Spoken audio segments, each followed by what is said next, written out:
Today, we stand together with heavy hearts, remembering a life lost and the pain left behind. आज हम सब भारी मन के साथ यहाँ खड़े हैं, एक खोए हुए जीवन और उसके पीछे छूटे दर्द को याद करते हुए. Sometimes in life, we do not understand why painful things happen to good people. कभी कभी जीवन में हम ये समझ नहीं पाते कि अच्छे लोगों के साथ ही दुखद घटनाएं क्यों होती है. Loss comes suddenly, leaving us with silence, questions and deep sorrow.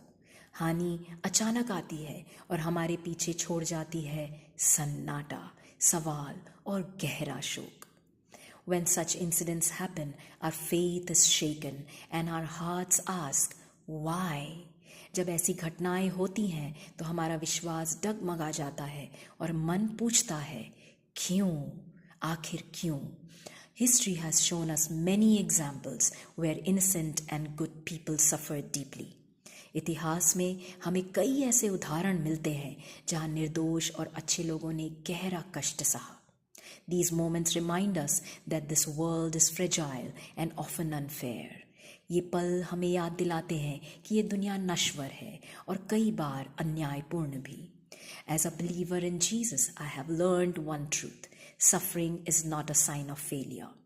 यीशु में विश्वास रखने वाले के रूप में मैंने एक सत्य सीखा है, दुख असफलता का चिन्ह नहीं है. Jesus himself, though pure and loving, went through pain, rejection and suffering. यीशु स्वयं जो प्रेम और पवित्रता से भरे थे, उन्होंने भी पीड़ा, तिरस्कार और कष्ट सहा. He showed us that pain can be a pathway, not the destination. उन्होंने हमें सिखाया कि दुख एक रास्ता हो सकता है, मंजिल नहीं. Those who follow his path may also experience suffering, but it is temporary. जो लोग उनके मार्ग पर चलते हैं वे भी कष्ट से गुजर सकते हैं, लेकिन वह अस्थायी होता है. What lies ahead is eternal peace, joy and true happiness.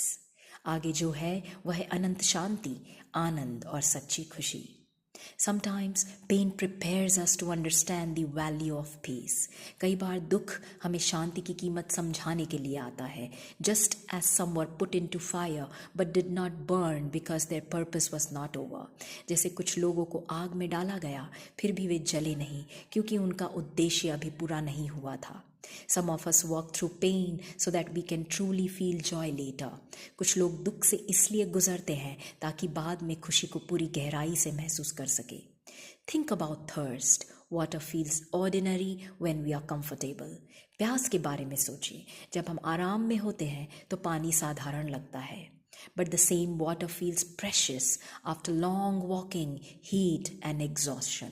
लेकिन वही पानी लंबी दूरी चलने, धूप और थकान के बाद अमृत समान लगता है. In the same way, joy after pain feels deeper and more meaningful. उसी तरह दुख के बाद मिली खुशी और भी गहरी और मूल्यवान लगती है. Today, we may not have answers to every question. आज हमारे पास हर एक सवाल का जवाब नहीं है, but we can choose compassion, faith and hope. लेकिन हम करुणा, विश्वास और आशा को चुन सकते हैं. May the departed soul rest in peace. ईश्वर दिवंगत आत्मा को शांति प्रदान करे. May God comfort every grieving heart. परमेश्वर हर शोकाकुल हृदय को सांत्वना दे. And may we find strength to believe that this pain is not the end. और हमें ये विश्वास करने की शक्ति मिले कि ये दुख अंत नहीं है. Beyond this temporary suffering lies eternal life, peace and joy. इस अस्थायी पीड़ा के पार अनंत शांति, अनंत जीवन और आनंद है.